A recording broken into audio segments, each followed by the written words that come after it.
Praise be and hallelujah! I see the light, and I think that I should go to Telerun, because I think that maybe Telerun might have a copy of the Axeman. Don't worry about me, I just came up out of the secret, hidden trapdoor right behind you. Don't worry about me, I'm fine.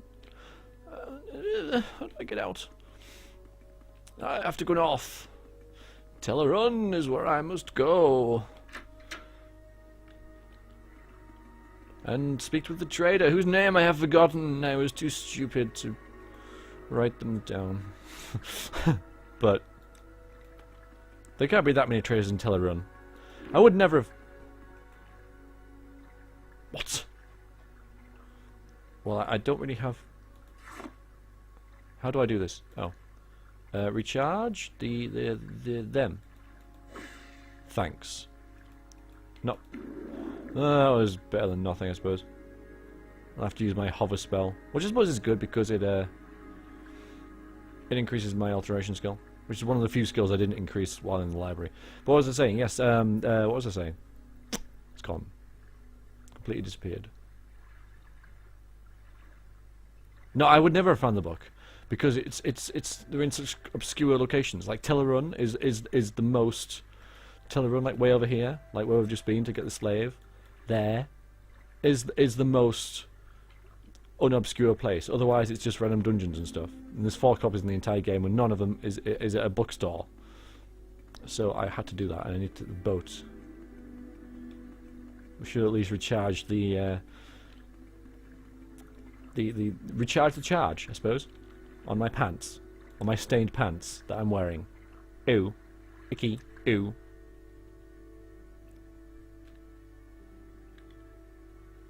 There, a little bit of charge. You see a little bit of charge there, a little bit of charge.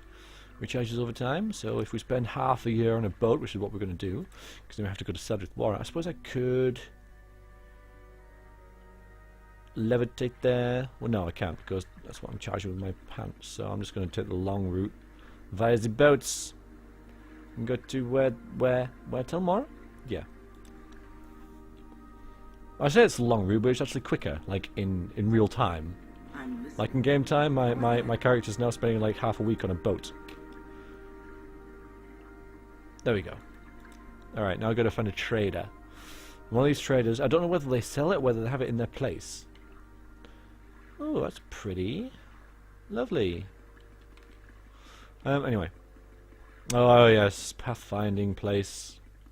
That seems so long ago, but it really wasn't. Wait, now I remember there was a trader around this side.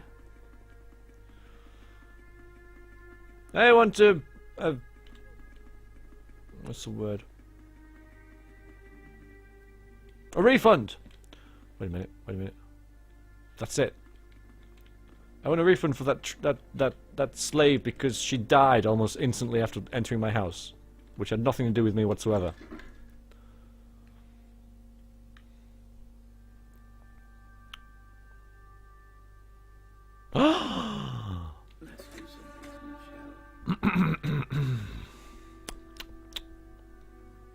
Are you ready, guys? Are you ready?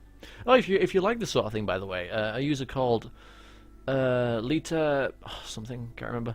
You can find her her LP channel from my main page, Lita something. She has a picture of a cat as her icon.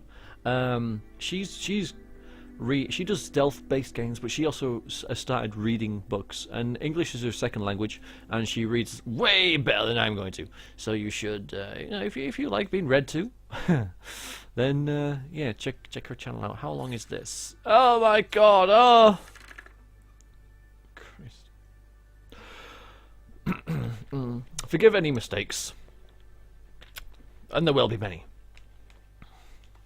Of all the members of the Morag tongue I've spoken with, none has disturbed me as much as Mineth Torek, a quiet and reserved man who never drank, never visited a brothel, or even uttered a curse. He was famous for his ability to make people disappear. Once a person was targeted by the Brotherhood, and Torak was sent to them, they would simply cease to be. I asked him once what his weapon of choice was, and was equally startled by the answer. I only likes to use axes, he said in his typical quiet voice.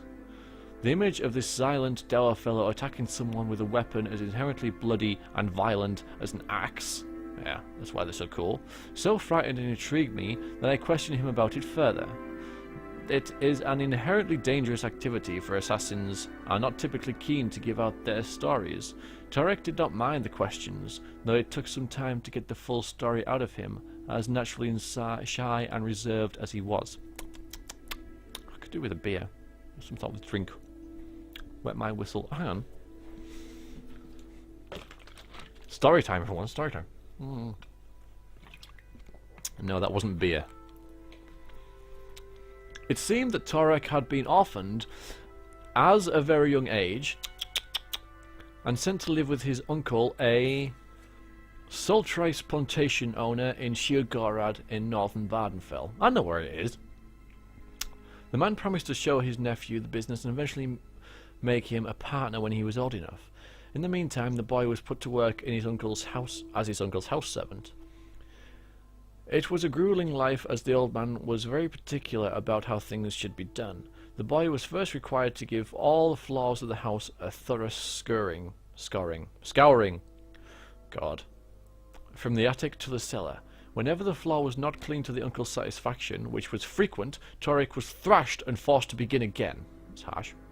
The boy's second duty was to ring the bell that would bring the labourers into the house.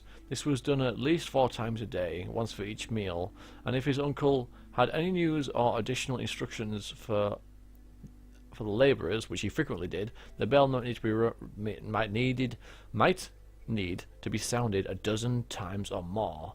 It was a huge iron bell in the tower, and the boy quickly discovered that he had to throw his entire body into the motion of pulling the chain in order to have it sound loud enough to bring everyone in from the field. If he was tired and did not pull the back-breaking chain cliffhanger hard enough, his uncle was soon at his side to beat him until he rang the bell loud and clear. Torek's third task was dusting all the shelves in his uncle's vast library. As deep and old as the shelves were, he was required to work with a long heavy duster on a rod. The only way that he could reach to the back of the shelves was to hold the duster at his shoulder and then swing it out in a sweeping motion.